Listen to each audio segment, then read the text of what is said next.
الحمدللہ رب العالمین والصلاة والسلام علی خاتم النبیین اما بعد فاعوذ باللہ من الشیطان الرجیم بسم اللہ الرحمن الرحیم۔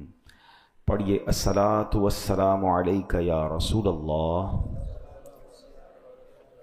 وعلی آلک واصحابک یا حبیب اللہ، الصلاة والسلام علیک یا نبی اللہ وعلی آلک واصحابک یا نور اللہ۔ درود پاک پڑھنے کے بے شمار فضائل و برکات ہیں۔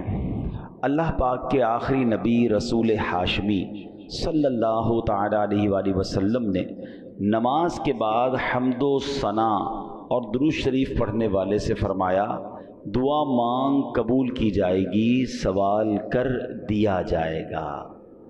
تو پتہ یہ چلا کہ جب بھی نماز سے فارغ ہوں تو اللہ پاک کی حمد و ثنا کر کے، جیسے ہم کہتے ہیں نا الحمدللہ رب العالمین والصلاة والسلام علی خاتم النبیین، یہ کوئی بھی خطبے کے الفاظ جس میں اللہ کی حمد بھی ہو، اللہ کی ثنا بھی ہو، اور اس کے بعد درود پاک پڑھ لیں، یعنی یہ اگر آپ نے نماز کے بعد کام کر لیا اور اب دعا مانگیں تو کیسی قبول ہوتی ہے کہ نبی پاک نے کیا فرمایا کہ دعا مانگ قبول کی جائے گی، سوال کر دیا جائے گا۔ تو یہ خاص پھر قبولیت کا وقت ہو جاتا ہے۔ تو کثرت کے ساتھ درود پاک پڑھتے رہا کریں۔ آئیے مل کر محبت کے ساتھ بآواز بلند درود پاک پڑھ لیں۔ صلو علی الحبیب صلی اللہ تعالی علی محمد صلی اللہ علیہ وسلم۔ دعائیں ہوتی ہیں مقبول اس وسیلے سے، خدا کی خاص عنایت درود پاک سے ہے۔ ازل کے دن سے میرے مصطفیٰ کے چرچے ہیں، تمام دہر پہ رحمت درود پاک سے ہے۔ اللہ درود پاک سے سچی محبت عطا فرمائے۔ الحمدللہ ہم قرآن کی باتیں، قرآن کریم فرقان حمید کی کچھ آیتیں، پھر اس کے بعد اس کا ترجمہ اور اس سے ملنے والے میسج کو سمجھنے کی کوشش کرتے ہیں۔ آج قرآن پاک کی جو آیت ہے، میں اگر یہ کہوں تو غلط نہ ہوگا کہ قرآن کی اگر مشہور ترین آیتوں میں سے ایک آیت ہے، ویری امپورٹنٹ اور بہت کمال کی آیت ہے۔ پارہ نمبر 2 ہے، سورہ بقرہ ہے، اور آیت نمبر ہے 154۔ اللہ کریم قرآن مجید میں ارشاد فرماتا ہے، وَلَا تَقُولُوا لِمَن يُقْتَلُ فِي سَبِيلِ اللَّهِ أَمْوَاتٌ بَلْ أَحْيَاءٌ وَلَٰكِن لَّا تَشْعُرُونَ۔ بڑی کمال کی آیت۔ اس کا ترجمہ کیا ہے؟ آسان ترجمہ قرآن کنز العرفان۔ اور جو اللہ کی راہ میں مارے جائیں انہیں مردہ نہ کہو، بلکہ وہ زندہ ہیں لیکن تمہیں اس کا شعور نہیں۔ انشاءاللہ اس آیت کے بارے میں جانیں گے، کچھ ذکر کرتے ہیں کربلا والوں کا، اور پھر اسی آیت کے تحت اس میں کچھ بات بھی کریں گے۔ روایت میں ہے کہ جنگ صفین کا موقع تھا، مولا کائنات مولا علی شیر خدا کرم اللہ تعالی وجہ الکریم میدان کربلا سے گزرے۔ یاد رہے یہ کربلا سے بہت پہلے کا واقعہ ہے۔ امام حسین کی جب شہادت ہوئی تو مولا علی تو پہلے شہید ہو چکے تھے، تو یہ بہت پہلے کا واقعہ۔ اسی مقام سے ایگزیکٹلی اس میدان سے جب حضرت علی گزرے تو آپ نے وہاں نماز فجر ادا کی اور اس کی مٹی کو اٹھا کر سونگھا، اور پھر درد بھرے لہجے میں کہا، یہ وہ جگہ ہے جہاں ایک جماعت شہید کی جائے گی، وہ سب کے سب بغیر حساب کے جنت میں داخل ہوں گے۔ سبحان اللہ، کیا شان ہے شہدائے کربلا کی۔ اس روایت سے مولا علی شیر خدا کرم اللہ تعالی وجہ الکریم کو اللہ کی عطا سے جو علم غیب عطا کیا گیا تھا وہ بھی معلوم ہو رہا ہے، اور یہ واقعہ تو ابھی سالوں بعد ہونا ہے، لیکن مولا علی نے پہلے بتا دیا۔ چاہیں تو اشاروں سے اپنے کایا ہی پلٹ دیں دنیا کی، یہ شان ہے خدمت گاروں کی، تو سرکار کا عالم کیا ہوگا۔ اچھا، یہاں یہ بھی پتہ چلا کہ اس میدان پہ کربلا والے امام حسین اور ان کے خاندان والے آئیں گے، شہید ہوں گے، اور سب کے سب بلا حساب جنت میں جائیں گے۔ یہ بھی ان کا مقام پتہ چل رہا ہے۔ اب آتے ہیں آیت کریمہ کی طرف۔ اب کربلا میں شریک ہونے والے خوش نصیب حسینیوں کے بڑے بڑے فضائل ہیں۔ ان میں بعض تو صحابہ تھے، اور ہمارا سچا پکا عقیدہ ہے کہ ہر صحابی جنتی ہے۔ پھر اس لشکر حسین میں صحابہ بھی تھے، تابعین بھی تھے، یعنی وہ خوش نصیب تھے کہ جنہوں نے صحابہ کرام علیہم رضوان کی صحبت پائی، یہ بھی بڑے اونچے رتبے والے تھے۔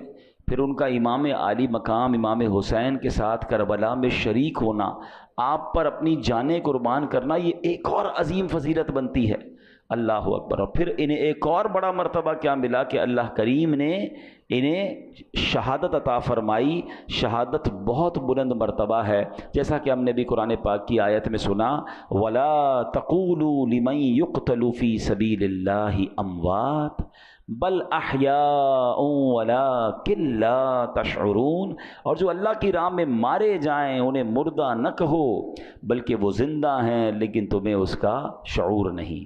اب ذرا غور کیجئے، شہیدوں کی شان کیسی نرالی ہے۔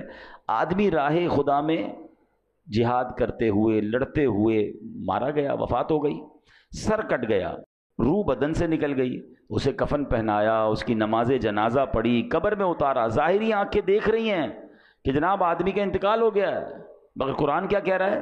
فرمایا خبردار یہ شہید ہیں، انہیں ہرگز مردہ نہ کہو بلکہ یہ زندہ ہیں، تمہیں شعور نہیں ہے نا عجیب بات۔ بھائی آنکھیں کہ دیکھ رہی ہیں کہ انتقال ہو گیا ہے، کفن پہنایا، جنازہ ہوا، قبر میں اتار دیا، بلکہ ایک اور قرآن کی آیت میں کیا ارشاد ہوتا ہے، وَلَا تَحْسَبَنَّ الَّذِينَ قُتِلُوا فِي سَبِيلِ اللَّهِ أَمْوَاتًا۔ قرآن کہتا ہے جو اللہ کی راہ میں شہید کیے گئے ہرگز انہیں مردہ خیال نہ کرنا۔ اللہ اکبر۔ یعنی کہنا تو دور کی بات ہے، اپنے دل میں بھی شہید کو مردہ بھی سوچنا بھی نہیں ہے۔ دو آیتیں یاد رکھیے کہ ایک جگہ کہا کہ انہیں مردہ نہ کہو، یہ زندہ ہیں، تمہیں شعور نہیں ہے۔ دوسری جگہ فرمایا ان کے بارے میں مرنے یعنی موت کا، یعنی یہ مردہ ہو گئے، اس بات کا خیال بھی دل میں نہیں لانا ہے۔ اللہ اکبر۔ کیوں؟ کیونکہ یہ دنیا سے چلا گیا ہے، اللہ پاک کے ہاں اب بھی زندہ ہے، اسے رزق دیا جاتا ہے۔ اب ذرا آگے چلتے ہیں۔ ڈاکٹر اقبال نے ایک سمجھ لے کہ بہت پیاری تشریح زندگی کی ہے۔ وہ لکھتے ہیں، برتر از اندیشہ سود و ضیاء ہے زندگی، ہے کبھی جاں کبھی تسلیم جاں ہے زندگی۔ مطلب کیا ہے کہ یعنی زندگی نفع و نقصان سے بڑھ کر کوئی چیز ہے، سانسیں لیتے رہنا بھی زندگی ہے اور اللہ پاک کے نام پر سر قربان کر دینا بھی زندگی ہے۔ موت کو سمجھے ہیں غافل اختتام زندگی، موت کو سمجھے ہیں غافل اختتام زندگی، ہے یہ شام زندگی صبح دوام زندگی۔ یعنی یہ غافل لوگ سمجھیں کہ بھئی موت ہو گئی تو زندگی ختم ہو جائے گی، نہیں، بلکہ موت زندگی کا اختتام نہیں ہے۔ ہاں موت ایک موڑ ہے جہاں سے بندہ فانی زندگی سے نکل کر دائمی اور حقیقی زندگی کا آغاز کرتا ہے، اور یہی ہمارا عقیدہ ہے۔ ہم اس دنیا میں ایک فانی زندگی گزارنے آئے ہیں، اصل تو جو دائمی ہماری زندگی ہے، ہمیشہ رہنے والی زندگی ہے، جو لمبا عرصہ رہنا ہے، وہ تو آخرت کا ہے۔ یہاں تھوڑا ٹائم آئے ہیں۔ پرابلم پتہ کیا ہے کہ ہم اس تھوڑے ٹائم کی فکر زیادہ کر رہے ہیں اور جو بڑا ٹائم ہے اس کی فکر چھوڑ دی ہے۔ مثال کے طور پہ آپ دیکھیں نا کہ کچھ لوگوں سے پوچھا جائے کہ یار میں نے ایک جگہ، اب مثال کے طور پہ آپ جاتے ہیں کہیں ٹریول پہ جاتے ہیں 1 مہینے کے لیے، 15 دن کے لیے، تو آپ 15 دن 1 مہینے کے لیے جا کر وہاں گھر تو نہیں خریدتے نا، آپ کرائے کا گھر لے لیں گے، آپ ہوٹل میں رہ لیں گے، ٹھیک ہے نا، 1-2 بیگ ساتھ لے جائیں گے، پورا گھر اٹھا کے تو نہیں لے جائیں گے۔ کیوں؟ آپ کہیں گے واپس تو یہیں آنا ہے نا، اصل تو میرا گھر یہ ہے، میں تو ٹریولر کی حیثیت سے بندہ کرائے کے گھر میں زیادہ خرچ نہیں کرتا، کہتا ہے گھر کرائے کا ہے، اتنا سارا اس کے اوپر لگا دوں گا، میرا تھوڑی ہے، میرے تو چھوڑ کے چلے جانا ہے، کچھ عرصے کے لیے آیا ہوں۔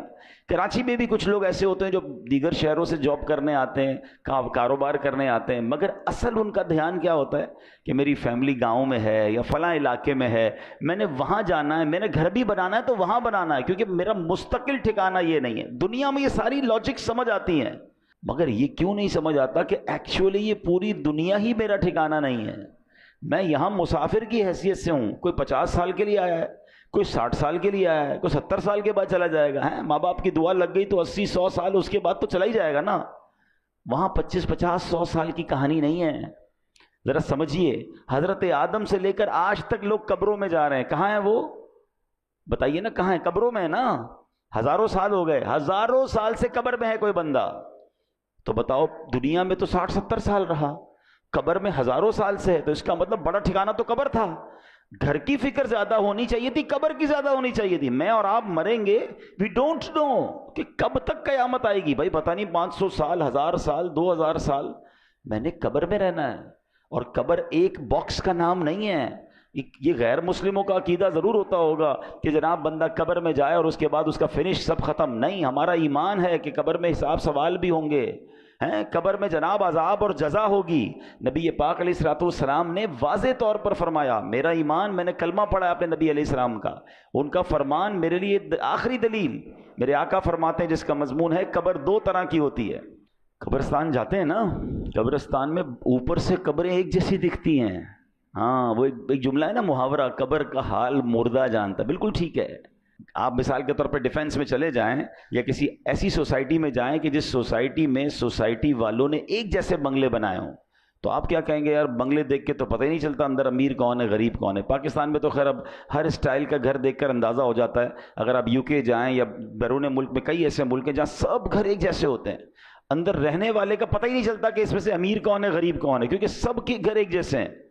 بالکل اسی طرح قبرستان ہوتا ہے، سب کی قبریں اوپر سے ایک جیسی دکھتی ہیں، مگر ہمیں نہیں پتا کہ کس کی قبر میں عذاب ہو رہا ہے، کس کی قبر جنت کا باغ بنی ہوئی ہے. میرے نبی علیہ الصلوۃ والسلام نے فرمایا نا کہ قبر دو طرح کی ہوتی ہے. دیر از نو تھرڈ آپشن. ہاں، ایک اور بات سمجھیے، کراچی کی بات کر لیتے ہیں. کراچی میں رہنے کے کتنے سارے آپشنز ہیں، کتنی ساری کیٹیگریز بنتی ہیں. اگر غور کریں، کچھ لوگ ہیں جو روڈ پہ سوتے ہیں، غریب ہیں بیچارے، گھر نہیں ہے. ایسے بھی آپ کو لوگ کراچی میں ملیں گے. کچھ لوگ ہیں جو بیچارے جھونپڑیوں میں رہتے ہیں، ان سے اوپر ہیں مگر بہت غریب ہیں، بیچارے جھونپڑیاں بنا کے رہتے ہیں. اور اوپر جائیں تو کچھ لوگ ہوں گے جو غریب علاقوں میں رہتے ہیں، جس کو ہم لوور کلاس کہتے ہیں. ٹھیک ہے. پھر اس کے بعد اس سے تھوڑا سا بہتر علاقہ آ جائے گا تو اس کو لوور مڈل کلاس کہتے ہیں. ٹھیک ہے. پھر اس کے بعد مڈل کلاس کے علاقے آتے ہیں. اوپر چلیں تو اپر مڈل کلاس ہے. پھر اس کے بعد اپر کلاس ہے، اور آگے جائیں تو کہتے ہیں ایلیٹ کلاس ہے. یہ کتنے کیٹیگری بن گئی ہیں. کراچی میں میرے حساب سے 15 لاکھ کے گھر میں بھی کوئی رہتا ہے اور 150 کروڑ کے گھر میں بھی کوئی رہتا ہوگا. کتنا فرق ہے نا. تو کیٹیگریز ہیں، مگر قبر میں دو ہی کیٹیگریز ہیں، یہ سمجھنا ہے. نبی پاک نے فرمایا دو کے علاوہ تیسری نہیں ہے. قبر دو طرح کی ہوتی ہے. اب میں نے اور آپ نے چوز کرنا ہے اسی زندگی میں لائف اچھی گزار کر کے ان دو میں سے کون سی کیٹیگری میں جانا ہے. آقا فرماتے ہیں یا تو جنت کے باغوں میں سے ایک باغ ہوتی ہے، یا تو دوزخ کے گھڑوں میں سے ایک گھڑا. اب پلیز اس بات کو ریئلائز کیجئے، میں ادھر ہمیشہ نہیں رہوں گا. میرا پہلا ٹھکانہ قبر ہے. وہ تو اچھی بنے، دو میں سے ایک ہی بنے گی نا، یا تو جنت کا باغ یا جہنم کا گھڑا. فیصلہ کیسے ہوگا؟ فیصلہ اس لائف سے ہوگا کہ جو دنیا میں 50 60 70 سال گزار کر لائے، وہ ایسی گزاری کہ اللہ راضی، اس کے حبیب راضی، تو پھر تو مزے ہیں قبر میں، پھر تو ٹینشن ہی نہیں ہے.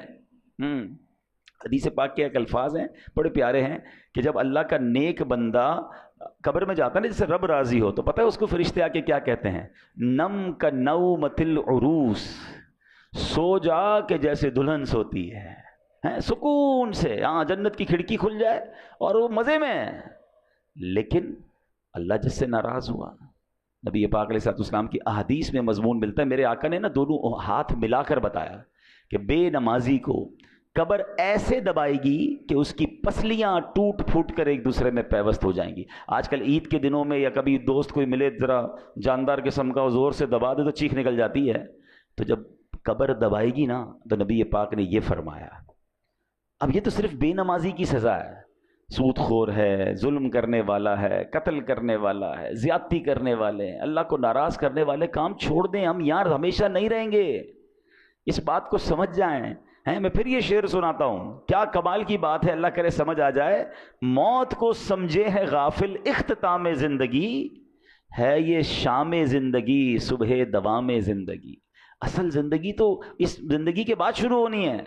میں اور آپ یہاں پر آئے پھر کیوں ہیں بھائی؟ ہم ایک ٹیسٹ دینے آئے ہیں. Please try to understand. آپ سب نے ٹیسٹ دیے ہوں گے. آپ میں سے کوئی اسکول کا ٹیسٹ دیا ہوگا، کسی نے مدرسے کا دیا ہوگا، کسی نے کالج کا دیا ہوگا. ٹیسٹ روم میں ہمارا فوکس کیا ہوتا ہے؟ پیپر ٹھیک ہو جائے. کوئی اور کام نہیں کرتے. ادھر جا کے کوئی سوتا نہیں ہے تکیہ لے کے کہ بھائی چلو 3 گھنٹے کا پیپر ہے، 2 گھنٹے سو جاؤں اور اس کے بعد آدھا گھنٹہ کھیل کود کر لوں، آخری آدھا گھنٹہ دیکھ لوں گا، اتنی دیر میں تو گھنٹہ بچ جائے گا، چلو بھائی پیپر واپس کرو. ایگزیکٹلی زندگی ایسی ہی ہے. اور میں نہیں کہہ رہا میں کو قرآن کی آیت سناؤں گا، اور تقریباً وہ آیت سناؤں گا جو آپ سب نے کئی بار سنی ہوگی. وہ کون سی آیت ہے؟ اللہ قرآن میں فرماتا ہے الذی خلق الموت والحیات لیبلوکم ایکم احسن عملا. کچھ سنی لگ رہی ہے نا. یہ سورہ ملک میں آیت ہے. اللہ کیا فرماتا ہے؟ ہم نے موت اور زندگی کو اس لیے پیدا کیا کہ دیکھیں تم میں سے کون اچھے عمل کر کے آتا ہے. یعنی اٹ مینس مجھے اور آپ کو بھیجا گیا ہے، اور اب واپس جب جائیں گے نا تو پھر چیک کیا جائے گا کہ کون اچھے عمل کر کے لائے. دیٹ از دا ریزن، اس لیے آیا ہوں میں یہاں پر. نہیں مگر یہاں تو قبر کی فکر ہی ختم. موت کی تو بات ہی کوئی نہیں کرتا نا. مرنے کی بات نہ کرو بھائی، کوئی اور بات کرو. پلاننگ بتاؤ اگلے 5 سال بعد کیا کرنا ہے، 10 سال بعد کیا کرنا ہے، اگلا فیوچر کیا ہوگا، دنیا میں کیا دیکھنا ہے. اچھا میرے اللہ نے دنیا بھی بڑی اچھی بنائی ہے. ہمیں دنیا میں انجوائے کرنے سے منع نہیں کیا. ہمیں کھانے پینے گھومنے پھرنے فیملی کو ٹائم دینے سے منع نہیں کیا، مگر اس میں کنڈیشن ایک ہی رکھی گئی ہے، یہ سب کام کرنے ہیں حرام کام سے بچ کر. بچوں کو کھلائیں، اس کا ثواب ہے. فیملی پہ خرچ کریں، اس کا ثواب ہے. بچوں کو خوش کریں، اس کا ثواب ہے. اپنے دوستوں کو کھانا کھلائیں، اس کا بھی ثواب رکھا گیا. مگر نیت کیا ہے؟ تفاخر کی، غرور کی، پراؤڈ کی، لوگوں پر روب جمانے کی نہیں. نیت اللہ کی رضا. پھر اس کے بعد حرام کام اس میں ایڈ کر دیتے ہیں ہم. بچوں کو کھلاتے کھلاتے بچوں کو حرام جگہ پہ لے جاتے ہیں. بچوں کو خوش کرتے کرتے ان کو سنیما لے جاتے ہیں. خوش کریں نا، کس نے بنا کیا ہے، لیکن حرام چیزوں سے بچیں. تو ایسی بہت ساری ڈیٹیل ہے، لیکن میں نے بس چلے، میرا موضوع چونکہ آج شہید ہے، لیکن بات چلی تو میں اس طرف لے گیا کہ مجھے اور آپ کو بھی جس طرح دنیا میں اپنے گھر کی فکر ہے، جس طرح دنیا میں رہنے کے کل کیا ہوگا، سال بعد کیا ہوگا، 5 سال بعد کیا ہوگا، سوچتے رہتے ہیں. تو یار یہ تو سوچو قبر میں کیا ہوگا، وہاں سوالات کے جوابات دے سکوں گا کہ نہیں، میری قبر جنت کا باغ بنے گی کہ نہیں. اچھا قبر پہ ہی معاملہ ختم تھوڑی ہے، قبر کے بعد تو پھر محشر کا دن ہے، اور پھر آگے جنت اور دوزخ کا فیصلہ ہے. لیکن بڑی خوبصورت بات علماء فرماتے ہیں، قبر پہلی منزل ہے. جو ادھر کامیاب ہو گیا نا وہ آگے بھی کامیاب، یعنی پہلا ٹیسٹ پاس ہو گیا ہے تو آگے بھی خیر ہے. ادھر ہی پھنس گیا. حضرت عثمان غنی رضی اللہ تعالیٰ عنہ کتنی عظیم ہستی ہیں. آپ عشرہ مبشرہ میں سے ہیں، ذوالنورین ہیں، قطعی جنتی ہیں. نبی پاک سے کئی بار جنت کی بشارت سنی ہے. مگر جب قبرستان جاتے تھے نا تو زارو کتار روتے تھے، داڑھی آنسوؤں سے تر ہو جاتی تھی. تو کسی نے کہا آپ کے سامنے محشر کا ذکر ہوتا ہے آپ نہیں روتے، جہنم کا ذکر ہوتا ہے اتنا نہیں روتے، لیکن آپ جب قبرستان جاتے ہیں تو بہت روتے ہیں. تو کمال کی بات فرمائی، فرماتے قبر ہی پہلی منزل ہے. جو ادھر کامیاب ہو گیا وہ آگے بھی کامیاب ہوگا. تو please try to prepare beautiful grave for you. اپنی بہترین قبر بنانے کی کوشش کرنی ہے. وہ پیسوں سے نہیں ہوگی کہ میں کہوں بھائی میرے مرنے کے بعد ماربل والی قبر بنا دینا. آپ ماربل نہیں، سونے کی قبر بنا لیں. اگر اللہ ناراض ہے تو اندر عذاب ہو رہا ہوگا. باہر کا قبر کا کوئی کمال نہیں ہے، اندر کی کہانی اور ہے. اللہ کرے یہ بات مجھے بھی سمجھ آ جائے، یہ بات آپ کو بھی سمجھ آ جائے. اب امام حسین رضی اللہ تعالیٰ عنہ کی بات چل رہی ہے، شہیدوں کی بات چل رہی ہے. حضرت زید بن ارقم رضی اللہ تعالیٰ عنہ، شہید زندہ ہوتا ہے نا. اب ذرا سنیے گا واقعہ، میں امام حسین کا واقعہ سنانے لگا ہوں. صحابی رسول ہیں حضرت زید بن ارقم، کہتے ہیں جب یزیدی لشکر نے ظلم پہ ظلم ڈھایا کہ امام عالی مقام کے سر انور کو معاذ اللہ جب نیزے پر اٹھا لیا گیا، شہید کر کے سر مبارک کو معاذ اللہ کٹ کر کے اب نیزے پر اٹھا کر اسے گلی گلی لیے پھرتے تھے. اللہ اکبر. وہ سمجھتے تھے کہ ہم ان کو معاذ اللہ ان کی عزت ختم کر رہے ہیں، بلکہ یہ نیزے پر سر مبارک کو لے کر گھومنا بھی ان کی عزتوں کو بڑھا رہا تھا. کیا خوبصورت بات شاعر لکھتے ہیں نا، سر شہیدان محبت کے ہیں نیزوں پر بلند، اور اونچی کی خدا نے قدر و شان اہل بیت. تو وہ کہتے ہیں کہ جب میں نے دیکھا کہ امام حسین کے سر کو لے جایا جا رہا ہے تو میں اپنے مکان کے اوپر والے حصے میں تھا، بالا خانے میں تھا. تو بدبخت یزیدی جب حضرت امام حسین کے سر انور کو لے کر جا رہے تھے نا تو میں نے امام حسین کے منہ مبارک سے یعنی سر سے تلاوت کی آواز سنی، اور آپ یہ آیت پڑھ رہے تھے سورہ کہف کی، ام حسبت ان اصحاب الکہف والرقیم کانوا من آیاتنا عجبا. کیا تمہیں معلوم ہوا کہ پہاڑی، غار اور جنگل کے کنارے والے وہ ہماری نشانیوں میں سے ایک عجیب نشانی تھے. اللہ اکبر. عبادت ہو تو ایسی ہو، تلاوت ہو تو ایسی ہو، سرے شبیر تو نیزے پہ بھی قرآن سناتا ہے. یہاں امام حسین کے چاہنے والوں کو ایک میسج بھی ہے کہ میرے امام تو نیزے پر بھی قرآن پڑھتے تھے، اور آج پنجتن کے غلام کہلانے والوں کو کیا قرآن پڑھنا آتا ہے؟ اور پھر آتا ہے تو پڑھتے کتنا ہے؟ ایسا نہ کریں. حسینی طریقہ یہ ہے کہ ہم روز جو ہے قرآن پاک کی تلاوت کریں۔ عرب کے کسی عقل مند نے بڑی پیاری بات کہی، لکھتا ہے ان الناس یعیشون و یموتون لیکن الشہداء یعیشون و یعیشون، کہتے ہیں انسان جیتے رہتے ہیں پھر مر جاتے ہیں، مگر شہید جیتے ہیں پھر شہید ہو کر ہمیشہ کی زندگی کو پا لیتے ہیں۔ تو شہیدوں کا مرتبہ تو بڑے کمال کے ہیں، اللہ اکبر۔ علماء کہتے ہیں کہ شہید کیوں کہا جاتا ہے، لفظ شہید کیوں کہا جاتا ہے، تو کہا کیونکہ شہید زندہ ہوتا ہے اور اس کی روح ہمیشہ حاضر رہتی، کیونکہ شہید کے جو لفظی معنی ہے نا وہ ہے حاضر کے، ٹھیک ہے، حاضر، موجود، گواہ، یہ شہید کے ایگزیکٹلی معنی ہے۔ تو جو اللہ کی راہ میں شہید ہوتے ہیں ان کو شہید کیوں کہتے ہیں؟ فرمایا کہ شہید تو زندہ ہوتا ہے، اس کی روح ہمیشہ حاضر ہی رہتی ہے، لہٰذا اسے شہید کہا جاتا ہے۔ ایک وجہ فرمائی کہ اللہ پاک اور فرشتے اس کے جنتی ہونے کے گواہ ہو جاتے ہیں، اس لیے اس کو شہید کہا جاتا ہے۔ جیسے اس کی روح نکلتی ہے جنتی انعامات دیکھ لیتی ہے، یہ روح نکلتے وقت صرف رحمت کے فرشتوں کو دیکھتا ہے، عذاب کے فرشتوں کو نہیں دیکھتا، اور شہید کے لیے فرشتے اس کے اچھے خاتمے کے گواہ ہوتے ہیں، اس لیے اس کو شہید کہا جاتا ہے۔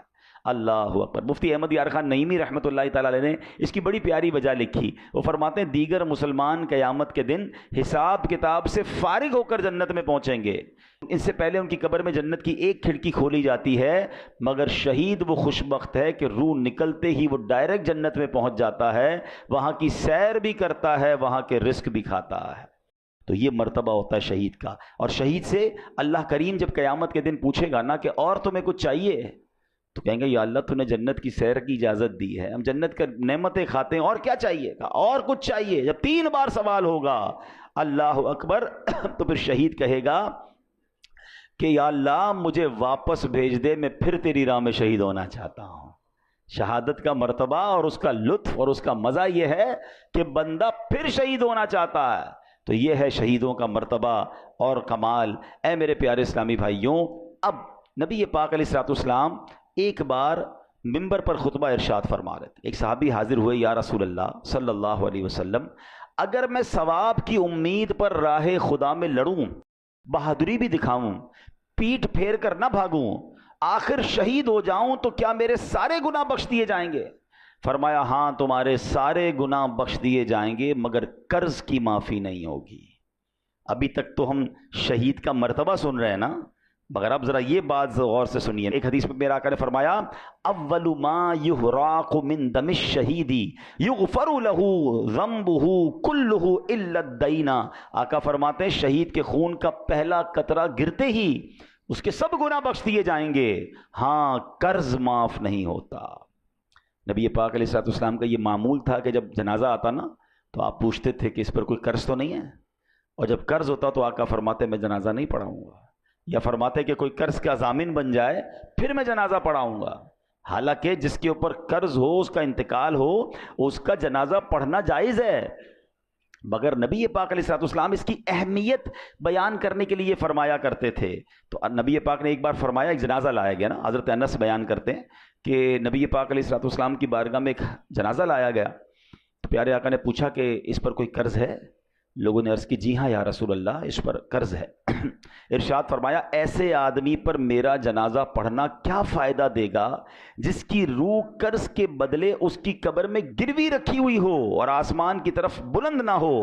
اگر تم میں سے کوئی اس کے قرض کا ضامن بنتا ہے تو میں اس کی نماز جنازہ پڑھا لیتا ہوں، کیونکہ میرا اس کی نماز جنازہ پڑھنا اسے نفع دے گا۔ یعنی قبر میں روح گروی رکھ دی جاتی ہے، آسمان کی طرف بلند نہیں ہوتی ہے اگر کوئی مقروض ہو کر مرتا ہے۔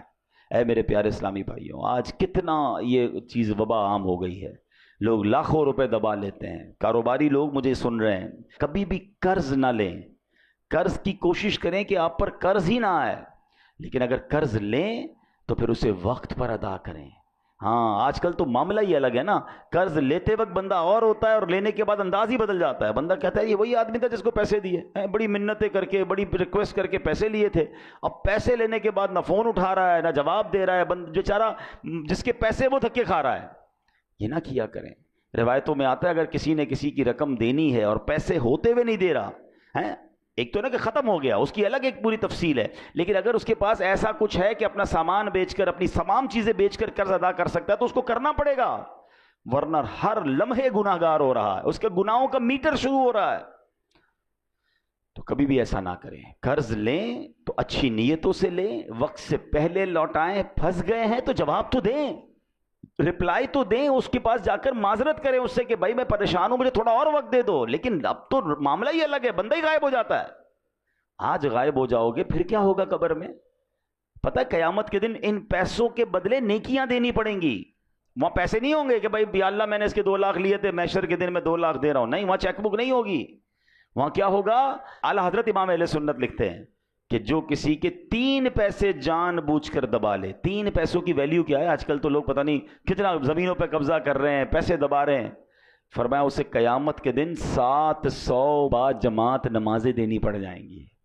ایک طرف 3 پیسے ہوں گے، اس کے بدلے دینا کیا پڑے گا؟ 700 با جماعت نمازیں۔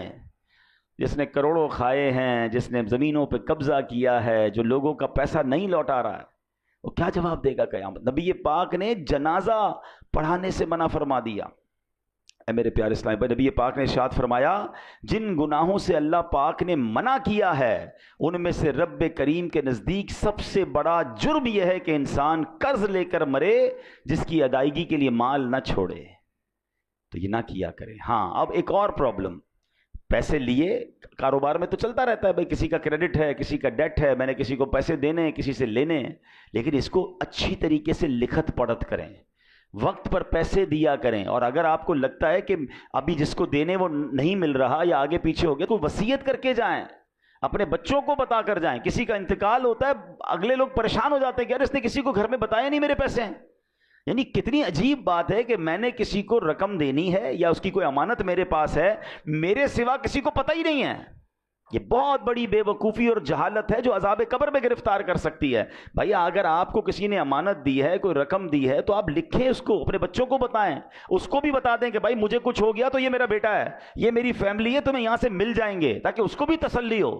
آج کل تو اچھا یہ بھی ہمارے لوگ بھی بڑے بھولے بھالے ہیں، کروڑوں روپے کا کاروبار کریں گے، گھر میں کسی کو نہیں جانتے، صرف اسی کو جانتے ہیں، نہ اس کے بیٹے کا پتہ، نہ گھر کا پتہ، بعض اوقات تو گھر کدھر ہے یہ بھی نہیں پتا۔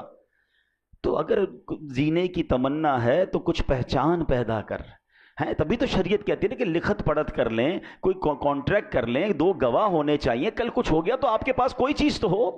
یہاں ہماری بھی غلطی ہوتی ہے، لیکن بالخصوص ان لوگوں کو سوچنا چاہیے کہ جن پر لوگوں کا آتا ہے اور انہوں نے دینے کا انتظام پراپر نہیں کیا، کیونکہ ہم تو چلے جائیں گے۔ ابھی میں نے بہت تفصیل سے بتایا کہ قبر کتنی بڑی ہماری منزل ہے۔ قبر میں اگر ہم عذاب سے بچنا چاہتے ہیں تو اپنے اوپر قرض چھوڑ کر نہ جائیں، اور اگر قرض چھوڑ کر جائیں تو اس کی وصیت ہو، اس کا انتظام ہو، اس کی سب سے پہلے دیکھیں نا، میت کے انتقال کے بعد شریعت کا حکم کیا ہے کہ اس کا مال ورثاء میں بعد میں تقسیم ہوگا، پہلے اس کا قرض ادا کیا جائے گا۔ لیکن میں نے اگر قرض بتایا ہی نہیں کسی کو، گھر والوں کو، اور بعد میں گھر والوں کی تربیت بھی نہیں کی، بھائی ابو مر گئے، بھائی اب ابو سے بات کریں، ہم نے نہیں دینا، بیٹے بھی ایسے کہہ دیتے ہیں۔ ان بیٹوں کو بھی چاہیے، ان اولاد کو بھی چاہیے کہ اپنے باپ پر، مرحوم پر بوجھ نہ رکھیں قرض کا۔ کہ آپ نے حدیث پاک سن لی ہے کہ نبی پاک نے جنازہ پڑھانے سے انکار فرمایا، اس سے بڑی تنبیہ کیا ہو سکتی ہے؟ اللہ کرے کہ یہ بات ہمیں سمجھ آ جائے۔ ہم شہیدوں کے حوالے سے بات کر رہے تھے، اب یہاں پر ہم کیسے شہید کا رتبہ پائیں؟ سبحان اللہ، ہمارا اسلام کتنا کمپلیٹ ہے۔ اب سنیے نبی پاک علیہ الصلوۃ والسلام نے کیا خوبصورت فرمایا، من سأل اللہ الشہادۃ مخلصا اعطاہ اللہ اجر شہید وان مات علی فراشہ۔ میرے آقا فرماتے ہیں مسند امام احمد کی حدیث کہ جو سچے دل سے شہادت کی دعا کرے وہ اگرچہ بستر پر ہی مر جائے، اللہ پاک اسے شہیدوں والا ثواب عطا فرمائے گا۔ ہم دعا تو کر سکتے ہیں نا کہ اللہ مجھے شہادت والی موت عطا فرما۔ اچھا حضرت عمر فاروق رضی اللہ تعالیٰ کمال دیکھیں، آپ کی دعا کیا تھی؟ اے اللہ مجھے شہادت والی تیری راہ میں موت بھی دے اور تیرے حبیب علیہ الصلوۃ والسلام کے شہر مدینے میں موت دے۔ اچھا اس زمانے میں صحابہ کرام حیران ہوتے تھے کہ حضرت عمر کیسی دعا کر رہے ہیں، مدینہ کیپٹل ہے، اس پر تو حملہ نہیں ہونا، ادھر تو فوج بھی ہے، چیزیں ہیں، یہاں کیسے شہادت ملے گی ان کو؟ یہ دعا کرتے رہتے تھے۔ اللہ نے کیسی دعا قبول کی کہ عین مدینہ پاک میں مسجد نبوی کے اندر مصلی رسول پر حضرت عمر فاروق نماز فجر پڑھا رہے ہیں۔ آپ جگہ تو دیکھیں، مسجد نبوی، نبی پاک کا مصلی اور فجر کی نماز کی امامت کر رہے ہیں، اور اس نماز کے دوران آپ پر حملہ ہوتا ہے اور اللہ کریم آپ کو شہادت کا مرتبہ عطا فرماتا ہے. تمنا تھی نا, ہم تو یہ تمنا بھی نہیں کر رہے ہوتے. تو شہید, اگر شہید شہادت کا رتبہ, ہم دعا کریں اللہ سے, اللہ پاک کریم ہے, ہمیں موقع مل سکتا ہے. اسی طرح بہت خوبصورت ایک حدیث ہے, حضرت عبداللہ ابن عمر سے روایت ہے کہ رسول ذیشان مکی مدنی سلطان صلی اللہ علیہ وسلم نے فرمایا, جو چاشت کی نماز پڑھے, ہر مہینے 3 روزے رکھا کرے, سفر ہو یا حضر, یعنی سفر میں ہو یا گھر پہ ہو, کسی حال میں بھی نماز وتر نہ چھوڑے, اس کے لیے شہید والا ثواب لکھ دیا جاتا ہے. تو یہ 3 کام غور کر سن لیں کہ چاشت کی نماز. اچھا, اشراق اور چاشت بہت پیاری نمازیں ہیں, بڑے اس کے فضائل ہیں, اور یہ ہم کب پڑھ سکتے ہیں؟ جب فجر کا وقت ختم ہوتا ہے نا, آپ ٹائم ٹیبل پہ دیکھ سکتے ہیں, اس کے 20 منٹ گزرنے کے بعد آپ اشراق اور چاشت کے نوافل پڑھ سکتے ہیں. اس کے کم از کم 2 رکعتیں پڑھ لیں, زیادہ بھی پڑھ سکتے ہیں. اور سبحان اللہ, اشراق و چاشت کی بڑی فضیلتیں ہیں. اور پھر یہ جو ہر مہینے 3 روزے رکھنے ہیں, اس میں اچھا یہ ہے کہ ایام 20 کے روزے رکھ لیے جائیں. ہر اسلامی تاریخ کی 13, 14, 15 تاریخ کو ایام 20 کہا جاتا ہے.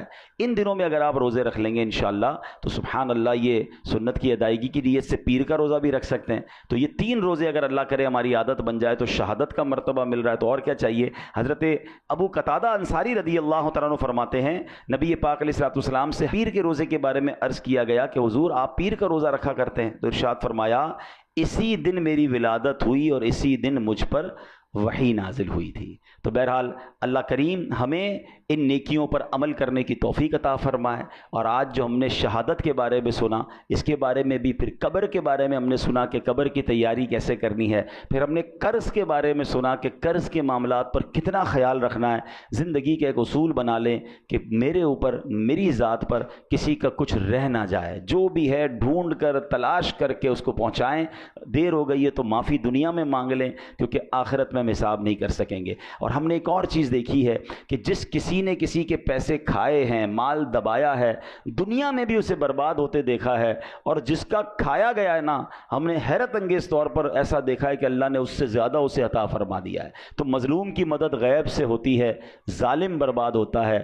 اللہ ہمیں یہ سوچ نصیب فرمائے. اور یہاں پر ایک آخری بات کر کے اپنی گفتگو ختم کرتا ہوں کہ ہم نے قرآن کی آیت سے اپنے بیان کو شروع کیا تھا کہ اللہ کی راہ میں شہید ہونے والے کو مردہ نہ کہو, تمہیں شعور نہیں ہے وہ اللہ کی بارگاہ میں زندہ ہیں. تو اب ذرا ٹیکنیکلی اور لاجیکلی سمجھ لیں کہ اگر کسی نبی کا امتی شہید ہو جائے, ٹھیک ہے, وہ شہید ہو جائے تو وہ اللہ کی بارگاہ میں زندہ ہے, تو پھر نبی کی جو زندگی ہے اس کا عالم کیا ہوگا. وہ تو اس امت کے بھی آقا ہیں. تو سبحان اللہ, احادیث میں بھی یہ مضمون ملتا ہے کہ اللہ نے زمین پر حرام قرار دیا ہے کہ وہ انبیاء کے جسموں کو کھائے. انبیاء حیات ہوتے ہیں اور وہاں انہیں رزق دیا جاتا ہے. یہ کمال ہے اللہ کی عطاؤں سے. تو بہرحال آج قرآن و حدیث کے ذریعے ہم نے یہ شہید کے فضائل سنے ہیں. اللہ کریم ہمیں بھی ایمان اور عافیت کے ساتھ اے کاش مدینہ منورہ میں شہادت کی موت نصیب فرمائے. آمین بجاہ النبی الامین صلی اللہ تعالی علیہ وسلم.